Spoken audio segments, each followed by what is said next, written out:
Organic entrepreneur Chantal Plamondon, founder of Life Without Plastic. One easy way to adopt healthier habits in the new year is to rethink your relationship with plastic. Just ask Chantal Plamondon and husband Jay Sinha, who founded an online retail business selling plastic-free alternatives 14 years ago, before reusable eco-friendly housewares were easy to find. As the eco movement has evolved, so has their mission-based business. The couple has recently published their first book to continue to help raise awareness about this important health and environmental issue. Here, Chantal shares some of her valuable insight to help you on your own life without plastic. Question: having your son in 2003 was a pivotal moment for you and your husband Jay in the creation of your online company, Life Without Plastic. How did becoming parents spark your mission to help others reduce their dependence on plastic products? Chantal: when becoming responsible for another person's health and well-being, parents often seek advice and research information on how to give their child the best possible upbringing. This is what Jay and I were doing when our son was born. We came across a magazine article that discussed new research showing adverse hormonal effects on children in contact with some types of plastics. We looked around us only to realize that our apartment at the time was filled with plastic products, including baby dishes and toys that our son was exposed to every day. So we started searching the internet and looking around for non-plastic replacements. Back in 2003, this was a difficult endeavor, as very few alternatives existed. So we decided to find what we needed and bought extra stock for other parents who might be going through the same kind of questioning search. This is how LifeWithoutPlastic.com was born. Question: it seems that you can find products labeled green and eco-friendly everywhere these days. How can consumers spot greenwashing easily and effectively?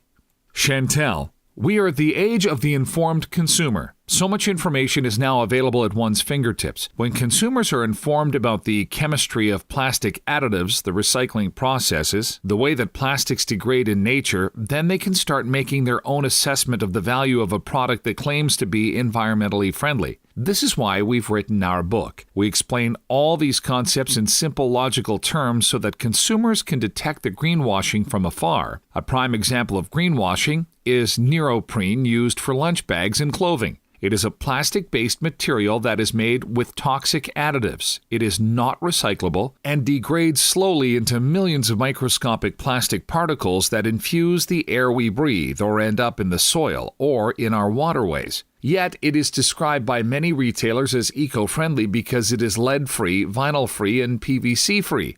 It is deemed eco-friendly not for what it is intrinsically, but rather for what it is not. An informed consumer would be able to see through the smokescreen easily and decide against this product. Question: beyond your retail business, you both work hard to educate and inform consumers about the negative impacts of plastic products. You just released a book fittingly titled Life Without Plastic, the practical step-by-step guide to avoid plastic to keep your family and the planet healthy. Tell us a bit about the book and who you hope it appeals to. Chantal: the book is an accessible primer on the plastics issue from both the health and environmental angles, providing solid references from the top researchers around the world. And it's an easily actionable how-to guide chock full of tips and tools for living with less plastic.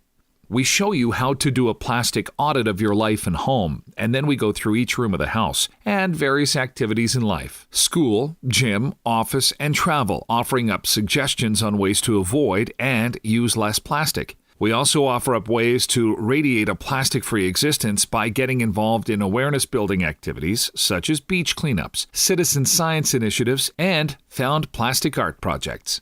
We think it will appeal to both those who are completely new to the issue and wondering how to get started on reducing the plastic in their lives, and to the seasoned plastic avoidance experts. We stress easy, one-at-a-time individual actions to be taken without feeling overwhelmed from the global nature of the issue or guilt from not feeling like one is doing enough. These are simple steps towards meaningful goals.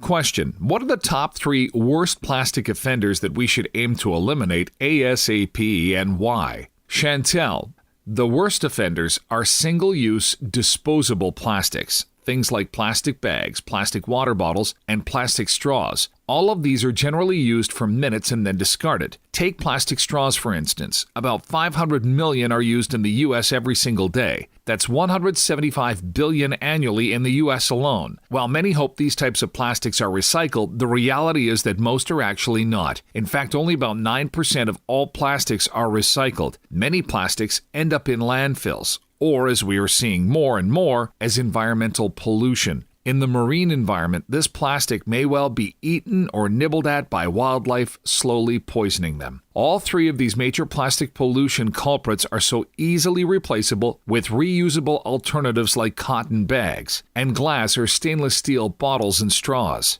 Question: there's a lot more awareness about the negative environmental and personal health impacts of using plastics, yet the population continues to swell and cheap disposable products continue to flood the market. Big picture, is it getting better or worse?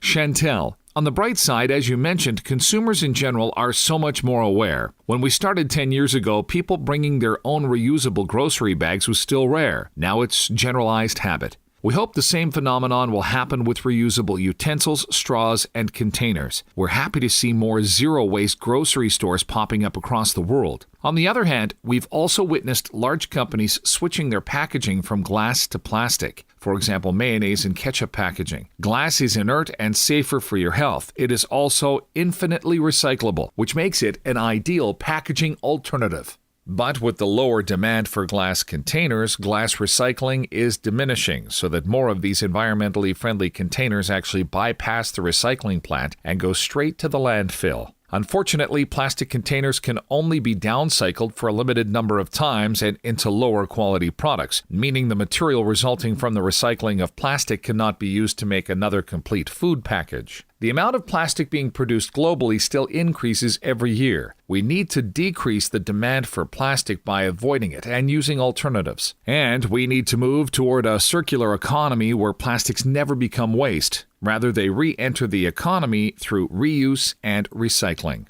Question: you describe yourselves as activists for a plastic-free planet. What gives you hope?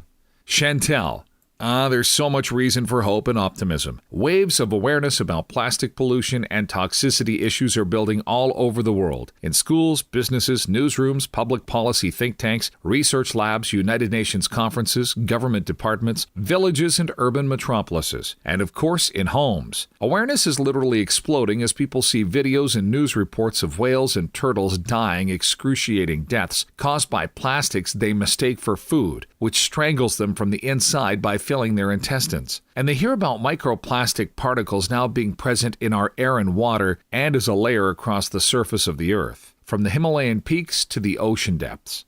All of this disturbing information and the stunning images are jolting people into action like never before, and the zero-waste movement has become a global phenomenon. An enormous source of hope is the younger generation who are taking action to find solutions to plastic pollution and toxicity problems. For example, Carter and Olivia Rees, who started the nonprofit One More Generation, have created a whole plastic pollution education curriculum they distribute to schools all over the world. And then there is the annual Plastic Ocean Pollution Solutions, or POP Summit, organized by Algalita Marine Research and Education. It's a 3-day educational program that convenes 90 students from around the world to lead the charge to launch and implement action-oriented solutions to reduce plastic waste in their home communities.